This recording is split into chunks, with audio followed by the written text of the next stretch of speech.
everyone, welcome back to Sunday Live Channel. Thank you so much guys for tuning in. Well guys, the film pillar, the entertainment commentator, shared the bad news. Zola Nombona resigns from Generation the Legacy. The actress joined the SABC One soap playing Sianda's played by KCB, estranged wife of Pamela in May 2021. Yeah guys, it's been a year Pamela egu Generation the Legacy, and as much as it's painful that she is leaving the show, but at the same time I think she took a good decision. Her character was linked to Sianda, who was killed off after Jack and her mother's passing. Now the producers have no story for Zola or Pamela's character. Most people think Generation the Legacy is not for well-established actors.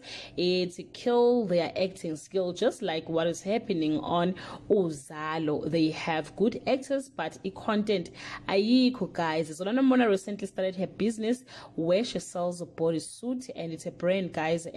She sells a bodysuit for all body size, and you can follow her business on social media. It's LX Love or LXVE Love on social media. Bring us to the end of this video. Let me know what you think on the comment section. Bye.